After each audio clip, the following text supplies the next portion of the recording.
So welcome to this session. Today we will be asking this very important question. Can we prove or disprove God's existence? And since the start of humanity, there is all this quest among us, from the ancient times of, this notion of something supernatural, especially when the early humans would see the thundering or the rains. So they would always feel that there is somebody else controlling their lives. And so that was the beginning of our religious orientation. And eventually, different parts of the world, different religions and beliefs came into existence. And slowly, in the past 500 years, we have the scientific revolution, and which is trying to question whether this basic notion of God, whether it is actually true or is it something which we humans invented. So today we will see some philosophical arguments that say, well, we don't need God, and some would be there. Some would on the other hand say that there is God and we can prove that God exists. And so this bargain goes on and on. And the reason why I chose this topic is this is something which I studied recently in my philosophy course, and I thought of sharing this because when I was teaching in the Sunday school some years back, I was questioned by one of my catechism students from the 8th standard, and she asked me this question: who created God? And I was dumbfounded. I had no answer to her question. So today we will try to answer that question also. So with that, let's begin. So a quick question to you all. Why do you believe in God? What is your reason for this belief in God? You can unmute yourself and speak.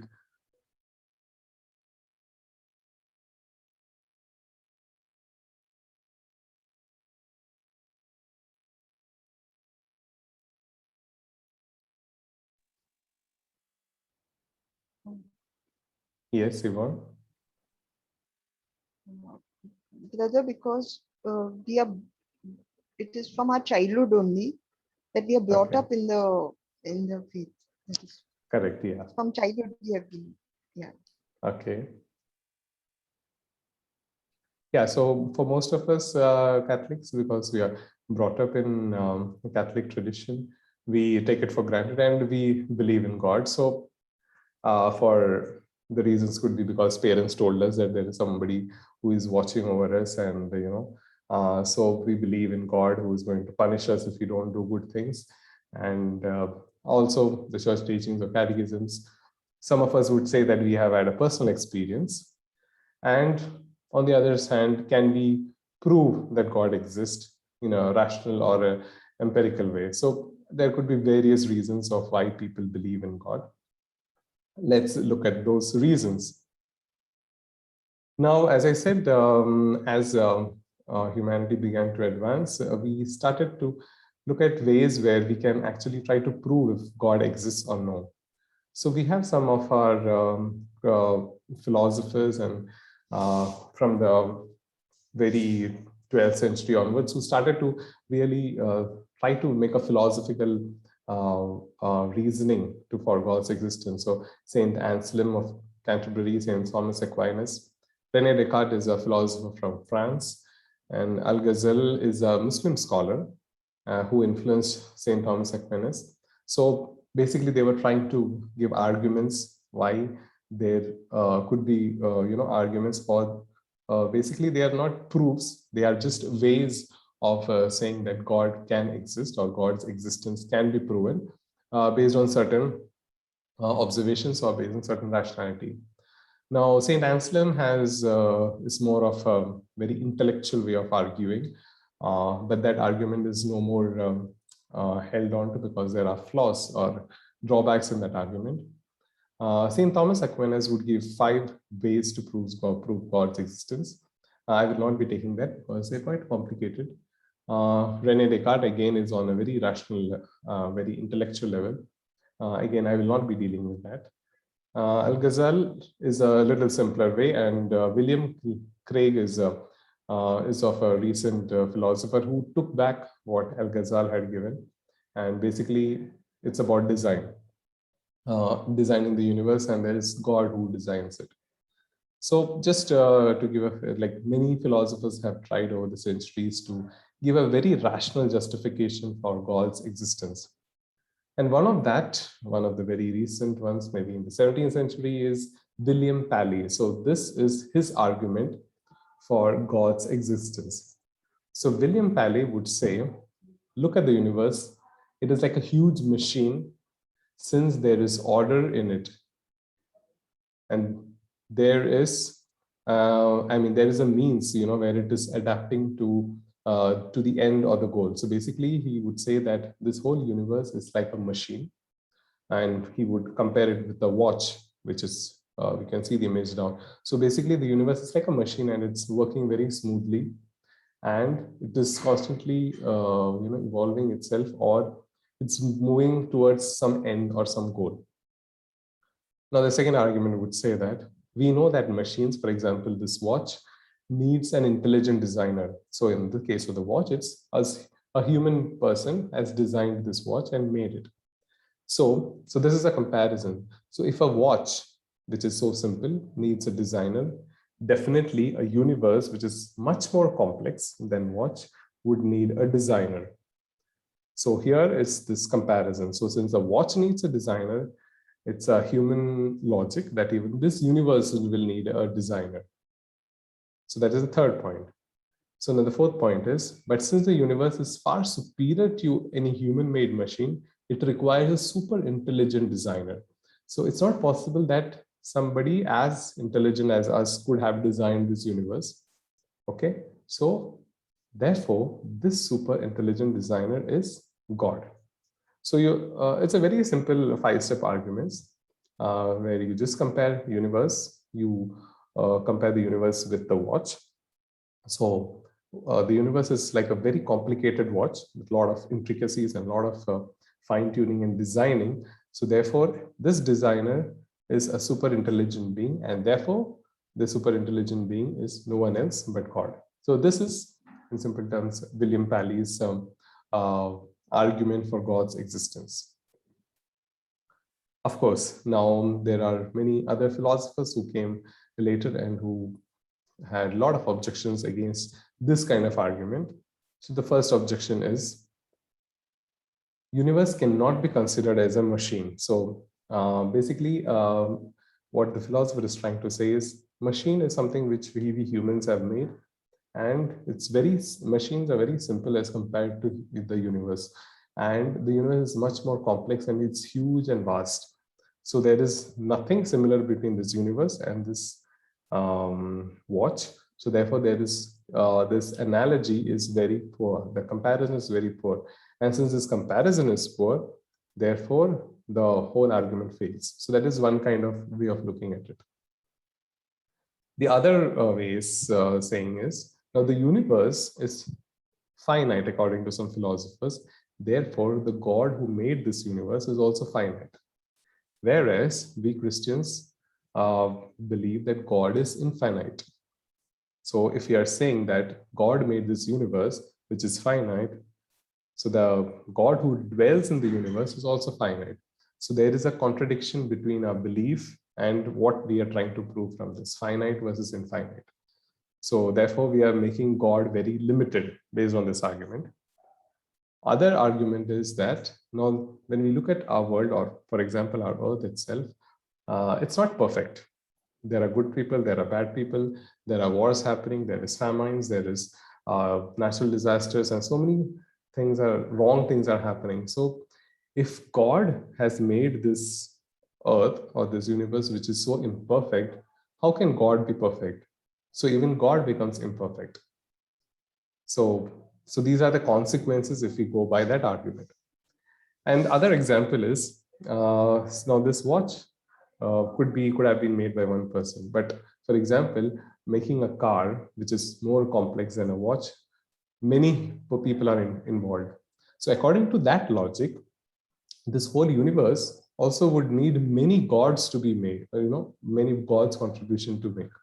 So basically, the philosophers are trying to say this. Basically, David Hume, a philosopher, who would say that this argument would lead to the idea that there are many gods whereas we Christians believe that there is only one God. So again, there is a contradiction. And last but not the least is the big question. If a super intelligent being has created a watch, whom we call as God, so there should be another super intelligent person who created that God. So you see, this universe is created by this God. There is another super God who created this God, and then there is another super God who created this super God. So basically, the philosopher would say that there is an infinite series of God, if we were to go by that concept. So therefore, they would say that that kind of argument is absolutely wrong, and there is no God. So this is the kind of argument that the philosophers would give, the atheistic philosophers would give against theism. Now, what is the response? How do we theists would respond to such kind of an argumentation?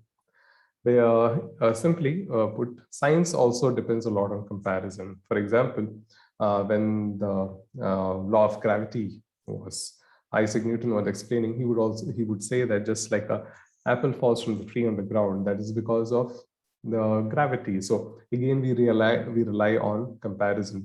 Nobody has seen the gravitational force.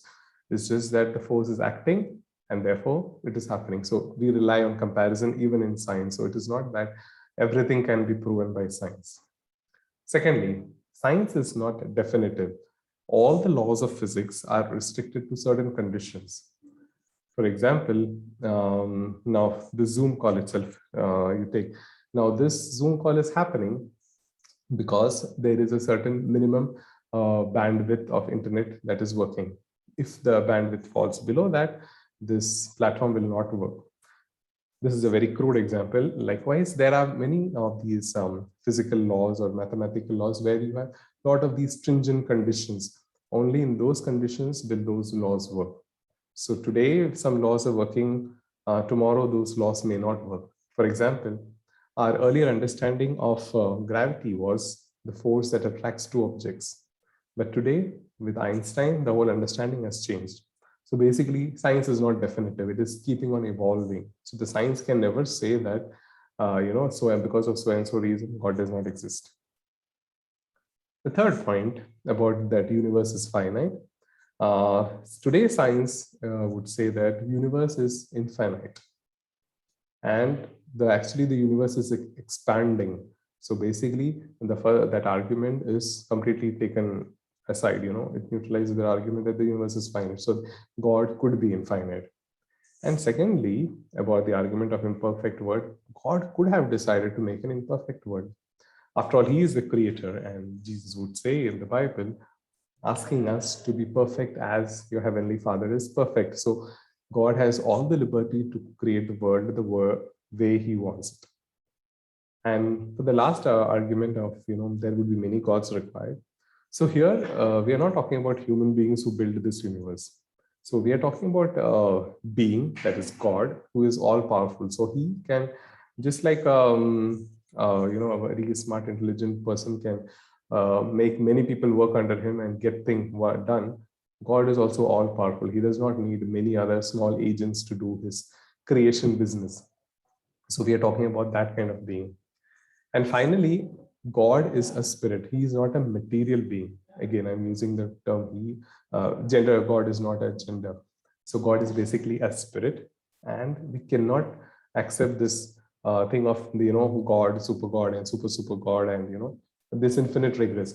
So that kind of theory is not possible. So therefore, it is highly probable that God has created this universe.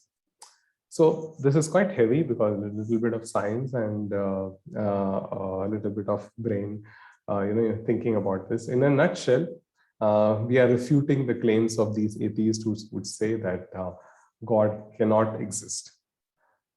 Now, what would the science say?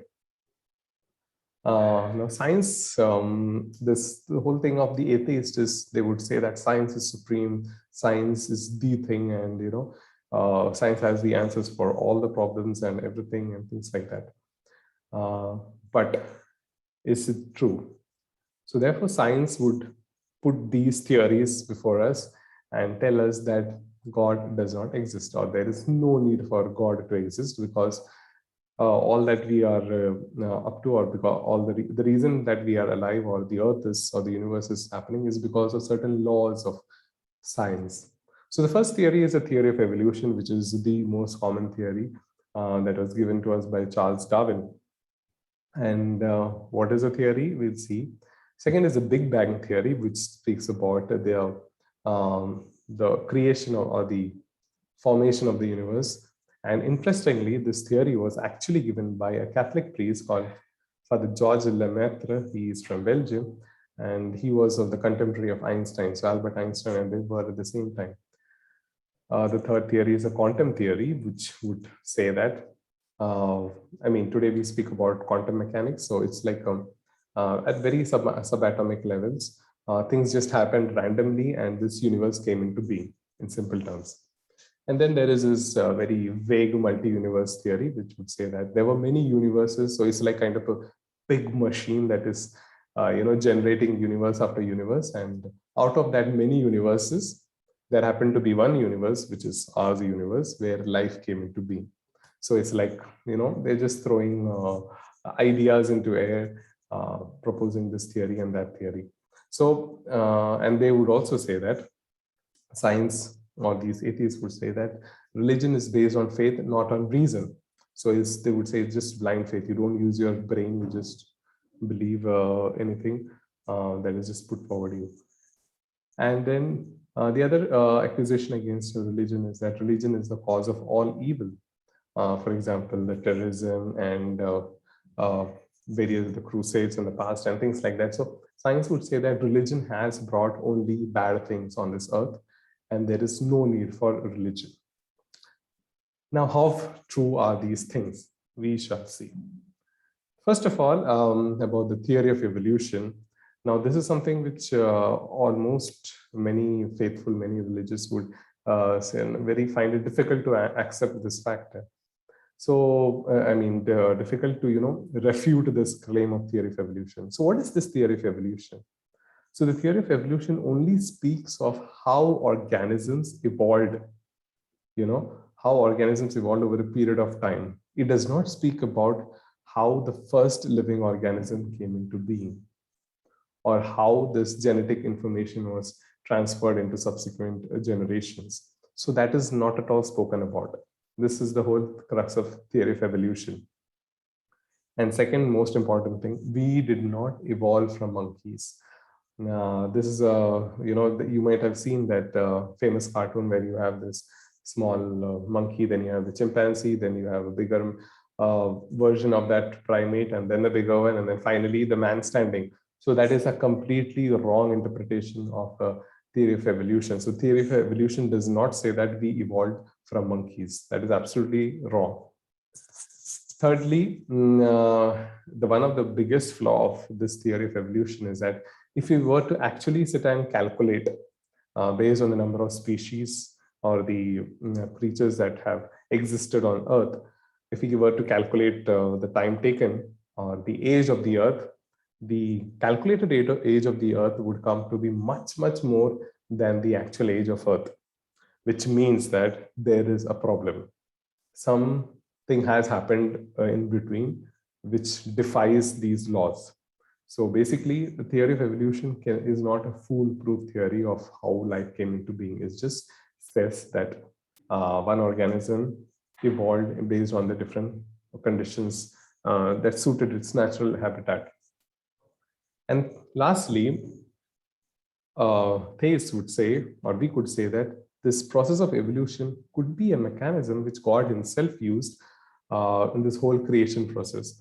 So we read in the book of Genesis that in the first day he separated the earth and the sky. Then on the first day, second day, he created the creatures in the sea, then the plants and animals and things like that. So we see each day being created one thing after the other. So that is a very metaphorical way of saying creation, but the actual process would have taken time, and it is we cannot question God's intelligence in using this process of evolution in this whole creation process itself. So theory of evolution does not contradict with the creation process. In fact, we can say very rightfully that God used this process in creating this whole, creating our planet Earth and all the creatures on Earth. So this is what I was trying to say. So basically, you see this tree in the past. So it's just like a family tree. So in the past, there was one common ancestor, which from that one common ancestor, we have these different branches. Some grew into the apes, some grew into the chimpanzees. And then on the top, we have the hominoids that we call as, and that hominoids, we human beings came into being, that is the Homo sapiens. So that is on the top over here. So it's not to say that we are superior, but it's just to say that all the other branches of the species or that were looking like us became extinct over a period of time. So this is how the theory of evolution would speak about the human being coming into about the evolution of human beings. So it's not that we evolved from monkeys. That is absolutely a wrong concept.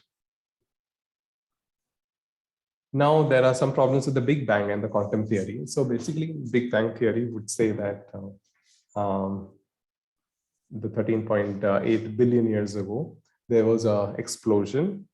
And quantum theory would say that the explosion happened because of some random reasons. And then the whole thing started, the matter came into existence, atoms and everything came. And then eventually the matter cooled down.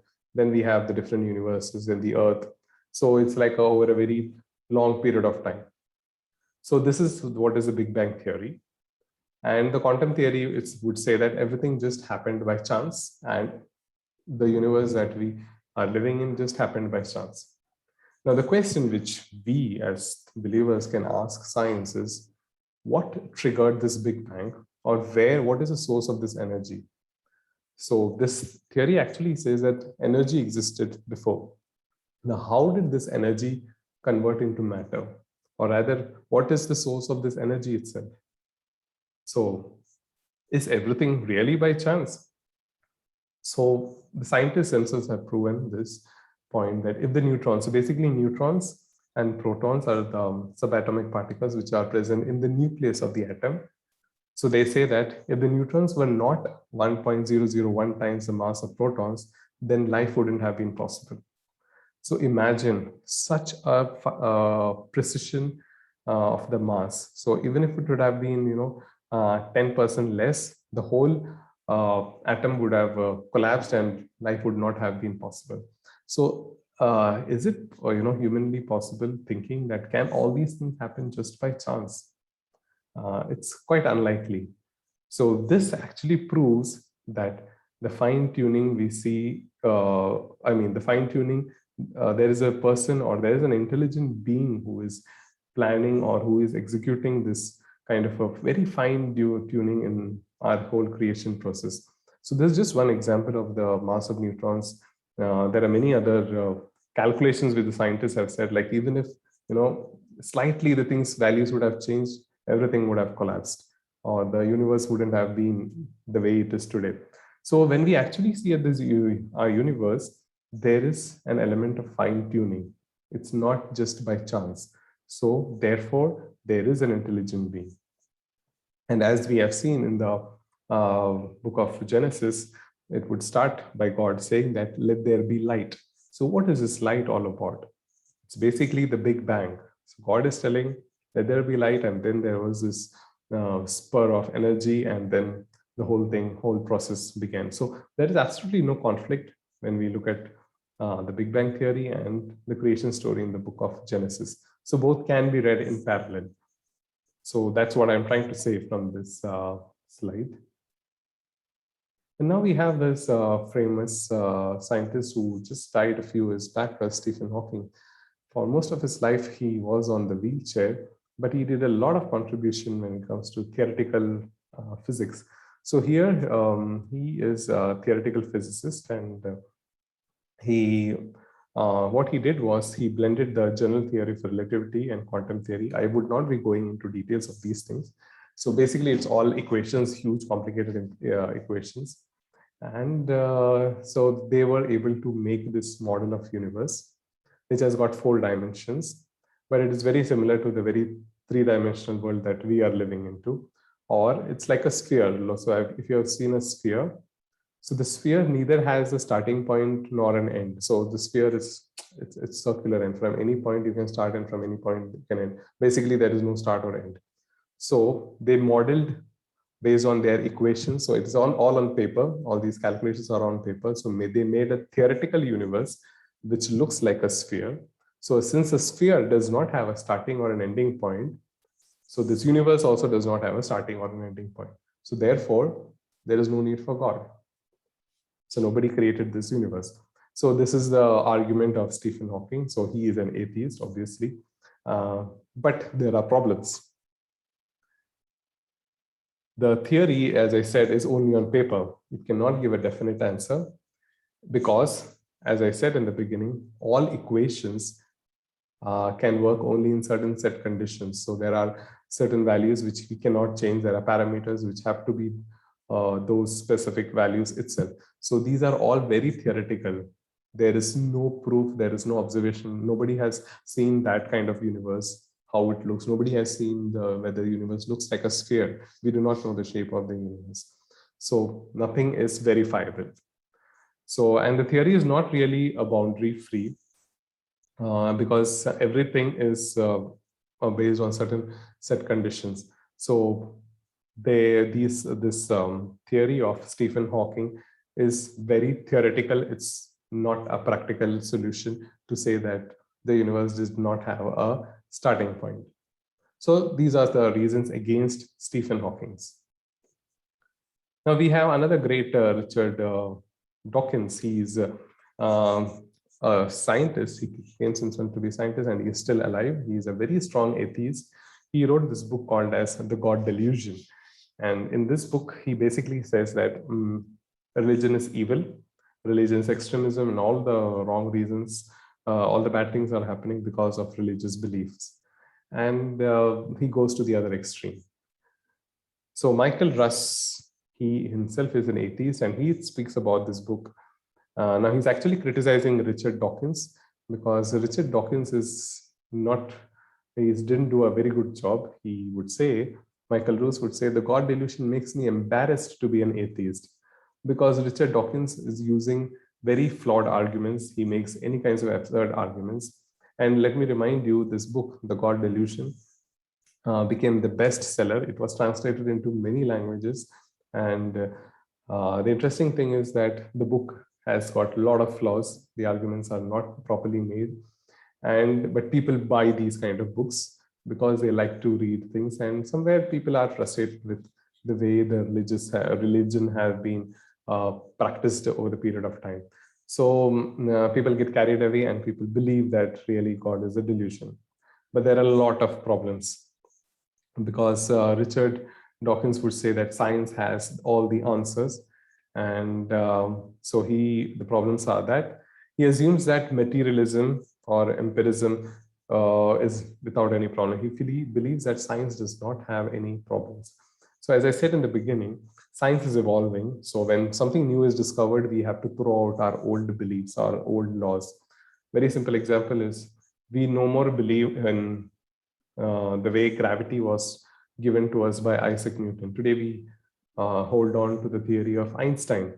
So science is evolving. So science is not definitive. Science will say today something, tomorrow it will say something else, day after tomorrow it will say something else. So science is not definitive. And so therefore Dawkins is, he's made science as God, and everything else is becoming subjugated under science. So which is very wrong. Science, we have to look at science also from a critical point of view, because we are evolving and understanding science over a period of time. And the biggest problem with Richard Dawkins is that he takes the best of science, because science did so many good things, and he compares with the worst of religion. And this is wrong. You have to always compare the best on one with the best in the other. You don't compare the best of this and the worst of the other. That is the wrong way of argumentation. So these are the basic problems of Richard Dawkins, who is a very strong atheist. And on YouTube, you will find his talks and his debates on this very topic. And it's very interesting to watch. And some of them have, really refuted all his claims. And he does not have answers to those questions which a theist would pose before him. So now the coming to towards the fag end. So far we have seen that there is this tussle between science on one end, saying that science is everything and religion is everything. There's no rationality; it is blind and things like that. So we see that there is this constant war between science and religion. However, that is not the case. Jesus, our faith is based on reason. Jesus himself would say in the Bible that be wise as a serpent. Use your intellect. And Jesus himself was, being very critical about the Pharisees and about all their practices. So we personally, my own self, even I look at faith in a very critical, from a very critical point of view, so that our faith becomes also not only just blind faith, also we have some rationality of why we are believing in all these things. And other example is that even the Catholic Church, if, for example, a miracle happens or an apparition takes place, the church does not approve of that immediately. All the miracles and all the apparitions have to go through a series of expert investigations, and only then the church approves a miracle. So it's not that the church wants something supernatural or holds on to the supernatural. The church takes time, it evaluates, and only then it gives approval. For example, at the famous pilgrimage site at Lourdes in France, there have been thousands of miraculous healings that have been reported. But till date, only 70 miracles have been approved by the church. So the church has an expert team of scientists and doctors who are theists, atheists from different countries of the world, who examine these claimed miracles. And if they do not find a medical reason for their healings, they would say that this is not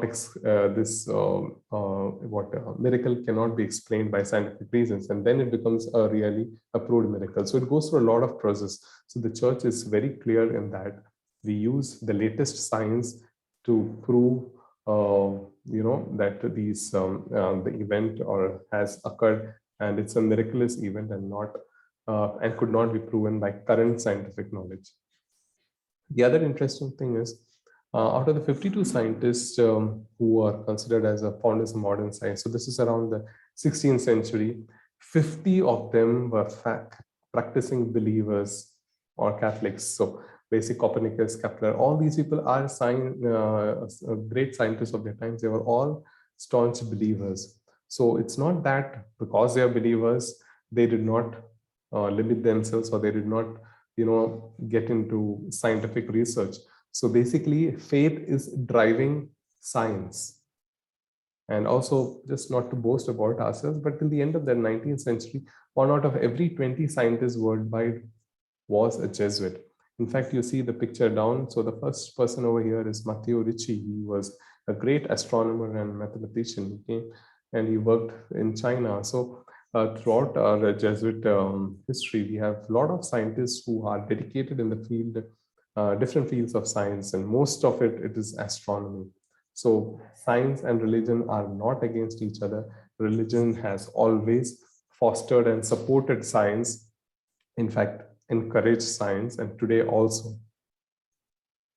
And in fact, so the 4 game-changing scientific theories came from Catholic religious persons. So Copernicus, as you know, earlier we were having the geocentrism, and that the earth is a center, and when we move to the sun is a center, that was also one of the contribution by Christian.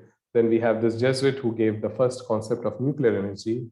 Then Gregor Mendel, he was Augustinian monk who's called as the father of modern genetics, and Father George Lemaitre, who gave the Big Bang theory. So all these are Catholics, and all these are very strong practicing faithful. So religion has supported science. And now below what you see is the Vatican Observatory, which is one of the oldest and leading observatories in the world. So basically, Pope has, I think, two observatories. One is in Rome and another is in US. So it is wholly funded by the church. The church owns these big telescopes, and we are contributing even today into the field of astronomy. And the image below you see is of a Jesuit brother who is head of the Vatican Observatory. And so he's looking into the sky through that telescope, huge telescope. So there is actually no conflict between science and religion, and science is religion actually gave birth to science. And the Catholic Church, we as Catholics should be proud of this fact that we have played a major role to bring science to what it is today. And as of now, we have one scientist, a Jesuit priest from Goa province, who is working in the Vatican Observatory, Father Richard D'Souza by name. So we are still, and he's a priest. So priests are still working as scientists in these great faculties. So basically, there is actually no conflict between science and religion. It's just that we have some people out there who know deep down that God exists, but they just don't want to accept the fact that God exists because of their backgrounds or because of their bitter experiences of religious conflicts in their own lives. On the other hand, we as theists can be very proud of our belief, and we can say that there is absolutely no conflict between science and religion. And this is a very important thing that we have to make this point very clear to anyone who poses these questions. Science basically answers the question of how things are happening and does not answer this question, why? And the question which we all ask is, why this? Yeah, baby would ask, its parents, why this, why that? And this why keeps on going on. So every human being has this question of why, and science cannot answer this question. Why is there a universe? Okay, science would say, okay, it happened randomly, just came into being. But why in the first place there is universe? Why? And for example, now, why are we sharing and talking on this Zoom platform? Why are we reflecting on this very question about our own creation? Who gave us this capability to reflect into our own selves? It cannot occur by chance. Why is it? So these questions science cannot answer because that is not the area of science. So basically, we need science to answer questions of how, and religion to answer the questions about why. So both are together, science and religion working together to give more meaning to our life and find out and to answer our answers to our deep-rooted questions. So coming towards the end, we can conclude that we as theists can admit that we do not have very strong evidence or arguments for God's existence, and all the arguments which have been put forward by various philosophers or theists are unsatisfactory because we are trying to put God is huge and vast, and we are trying to put God into our little brain, into our little understanding, and that is a whole issue. So on the other hand, no atheist or scholar has proven that the universe is uncaused scientifically and logically. Now, this is important. So they would say that the theory of evolution or the Big Bang theory and things like that. But again, the question is, how did it all begin? So nobody has proven that part. Thirdly, empirical science or logic cannot prove God's existence. And so it's like science cannot disprove God's existence. At the same time, science cannot prove God's existence. So what does it mean? That God is not an object of study of science or logic. So science or logic is something like two small buckets, and we are trying to empty the whole ocean into these two small buckets, and the ocean is basically God. So God is something huge, or as a person is huge and magnanimous, and we are trying to understand him with our very little brain and trying to give him this attributes and that attributes. So whatever way we try to justify in any other possible way, it is always fall short, whether to prove God is existing or whether to prove that God does not exist. So basically, God is not a subject to be proven. So that is the point. Also, this is not same as saying that science and logic prove that God doesn't exist.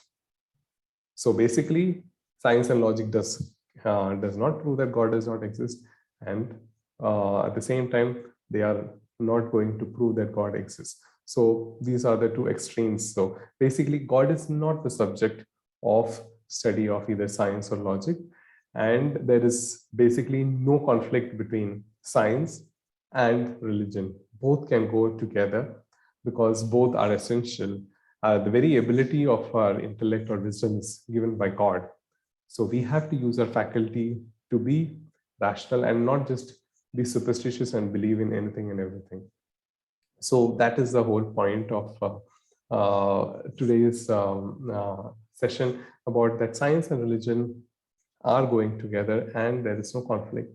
And it's important that we as faithful actually believe with conviction, and especially with our younger generation in our schools and colleges, they are taught about the theory of evolution, about all the other theories of how the universe came into being. But in the schools or the colleges, they do not speak about the drawbacks of these theories. They only show that this is it, and our children believe that.